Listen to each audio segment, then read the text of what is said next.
Hi, everybody. On today's Sports Rant, I'm going to be talking about the Hall of Fame case for Willie Randolph. He played for the New York Yankees for a really long time. His career started in 1975 and ended 1992 with the New York Mets. He was drafted by the Pittsburgh Pirates in 1975, and he rounded off his career with the New York Mets in 1992, but played for the New York Yankees for a really, really long time. And in his time, he had 2,200 hits, over 2,200 hits. He played nearly 18 seasons in the majors. His hits were 2,210 hits to be exact. He's a six-time All-Star. He won the Gold Glove Award in 1976, 1977, and 1980. Uh, his all-time batting average was 373, and he was an excellent defensive player, and he won the World Series in 1977. He uh he was one of these players that were of a different generation. Um he wasn't a one-dimensional player. He I would like to say kind of like a Willie Mays. Uh, kind of like a 5 tool player, but didn't get as many home runs as Willie Mays did. And he wasn't a prolific home run hitter, but he was someone that could keep a team in the game, and sometimes was the difference between winning a game and losing a game. Um, he is kind of like a baseball lifer. He is a little before my time, I must say. I was born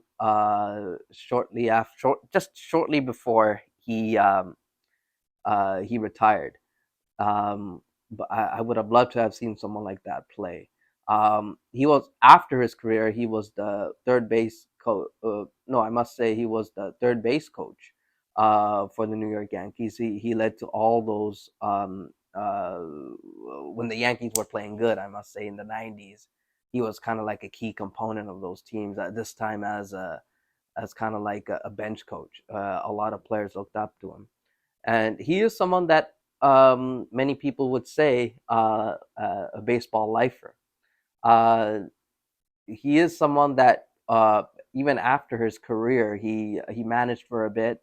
He managed the New York Mets in the late 2000s, I believe, and then he was fired due to the poor performance of the team. But that's just how the world of professional sports work.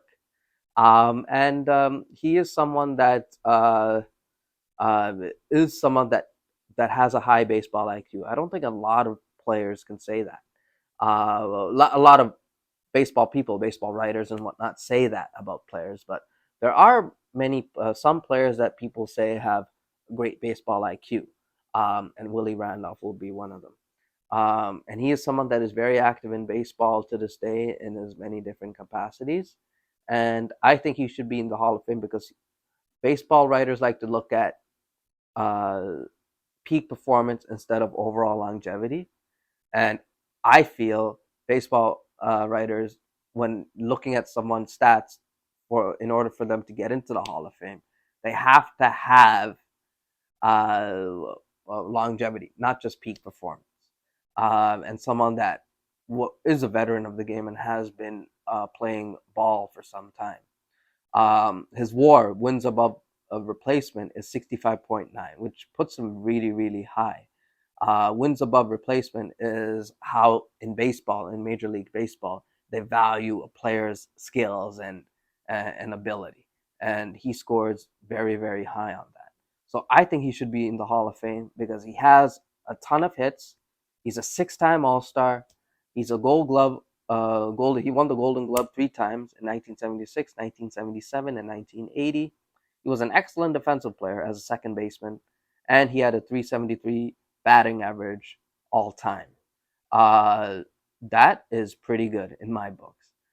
Pete Rose would often say, "All you can fail 7 out of 10 times and still wind up in the Hall of Fame." Well, in everyone's case but his, he would joke. So I feel Willie Randolph deserved the Hall of Fame, and let me know what you guys think. See you at the next round.